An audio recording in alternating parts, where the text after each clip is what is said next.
JP Works. So ngayon, magpapalit tayo ng solenoid, ng starter motor ng Nissan Homi GT Cruise. Una, tanggalin natin itong number 8, dalawang number 8 na bolt dito sa likod ng starter motor para matanggal natin itong buong assembly niya ng motor kasama yung housing ng winding. Tapos tanggalin natin itong number 12 na nut sa may terminal ng solenoid para matanggal natin yung supply mismo nung winding, positive supply ng winding. Pwede natin tanggalin itong motor, tupok lang yun, then hugot. Tapos ngayon tanggalin natin yung bolt ng solenoid para mahugot na rin natin yung solenoid.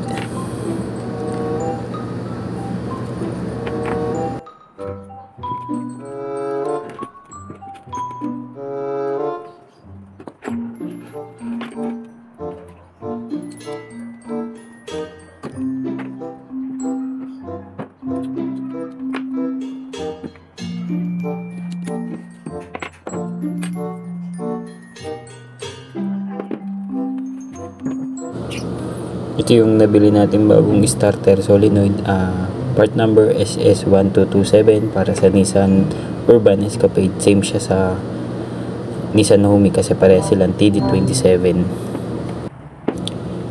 Bago natin ikabit yan, bago natin assemble ulit, kailangan punasan muna natin ng konti kasi sobrang dumi na yung mga tuyo-tuyong langis tsaka mga alikabok para medyo presentable naman at maganda yung lapat nung nung mga gamit.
Yung present, di ba? Wala rin, di ba?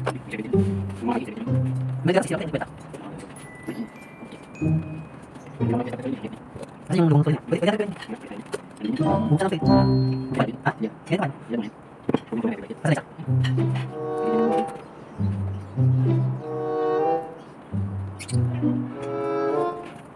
Ayun, galing. Pasal pa.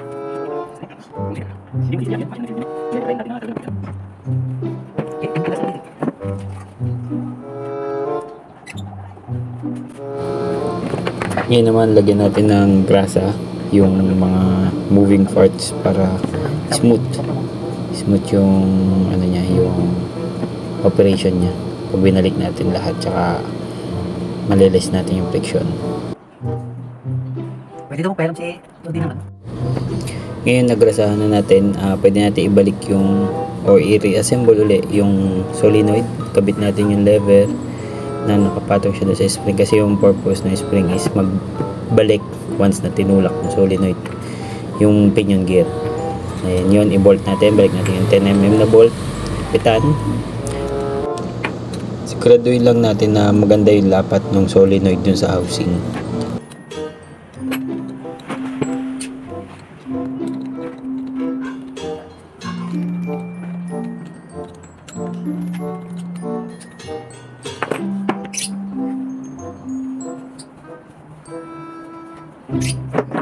Kaya padubatin yung battery.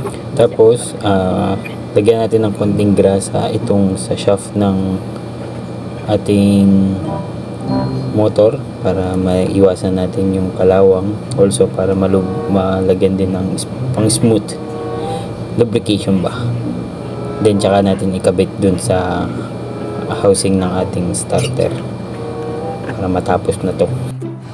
Tapos pwede natin ibalik yung dalawang 8mm na bolt. Siguraduhin lang natin na naka-align siya, tapos maganda yung lapat ng motor dun sa housing. Sa paghihigpit ng bolt, kailangan alternate siya. Unti-unti lang natin hihigpitan bawat isa para mas maganda yung lapat tsaka align siya.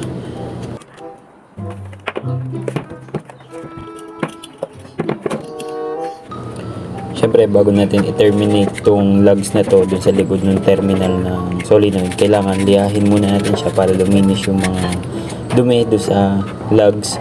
Then mas maganda kasi yung lapat niya, mas maganda yung bigay ng electrical supply.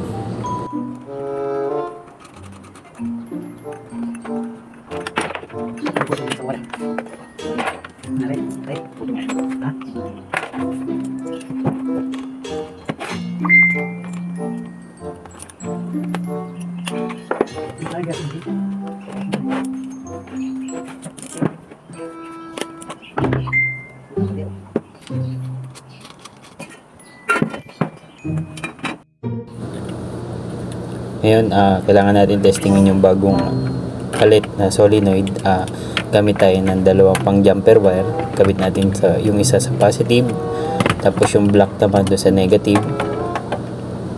Ngayon, testingin muna natin yung starter motor.